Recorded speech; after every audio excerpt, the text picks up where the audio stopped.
ఇప్పుడు దిల్ రాజు గారిని మాట్లాడవలసిందిగా రిక్వెస్ట్ చేస్తున్నాం. అందరికి నమస్కారం. సో మన ట్రైలర్ లాంచ్ రోజే నేను ఉండాల్సింది, ఆ రోజు అవుట్ ఆఫ్ టౌన్ అవ్వడం వల్ల రీచ్ అవ్వలేకపోయాను. సో ముందు దానయ్య గారు thank you very much. RRR తర్వాత మీ బ్యానర్ నుంచి రాబోతున్న ఈ సరిపోదా శనివారంలో తెలుగు స్టేట్స్ డిస్ట్రిబ్యూషన్ రైట్స్లో పార్ట్ చేసినందుకు థ్యాంక్ యూ దానయ్య గారు. ఎజ్జే సూర్య గురించి కొంచెం ఎక్కువ మాట్లాడాలి నేను, ఎందుకంటే ఈ మధ్య నాకు గేమ్ చేంజర్ షూటింగ్లో ఎప్పుడు ఈ సినిమా గురించి మాట్లాడుతున్నాడు. గ్యాప్ వచ్చినప్పుడల్లా ఈ సినిమాలో సీన్స్ చెప్పడము, హీరోకి నానికి ఎజ్జే సూర్యకు జరిగే టిట్ ఫర్ టాట్, ఇద్దరు పోటాపోటీ చూస్తేనే అర్థమవుతుంది ట్రైలర్లో. నువ్వా నేనా అంటే నాని గారికి కూడా ఎజ్జే సూర్య గారు విలన్గా ఆపోజిట్లో దొరకడానికి భలే మజా వచ్చినట్టుంది, ఆన్ స్క్రీన్ కనిపిస్తుంది. సో ఎజ్జే సూర్య గారు థ్యాంక్ యూ. ఈ సినిమా గురించి నాకు ఎప్పుడు షేర్ చేస్తూ ఉన్నారు.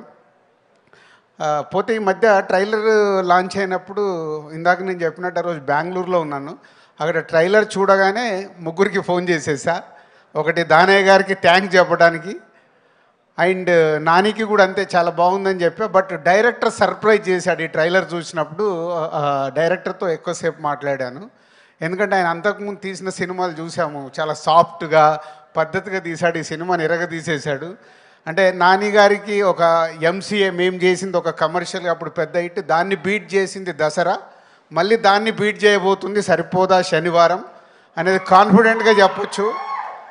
సో నాని గారు అండ్ ఎజ్జే సూర్య అండ్ ట్రైలర్ ఈ మూడు ద్వారా నేను చెప్పగలుగుతున్నాను, ఈ 29కి నాని గారికి ఒక మళ్ళీ దసరాని బ్రేక్ చేసే సినిమా రాబోతుందని.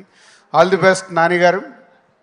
అండ్ సో ఈ 29th ప్రియాంక కానీ ఇంకా అదర్ ఆల్ ఆర్టిస్టులందరికీ all the best, and all టెక్నీషియన్స్కి all the best. Is going to blast on 29th.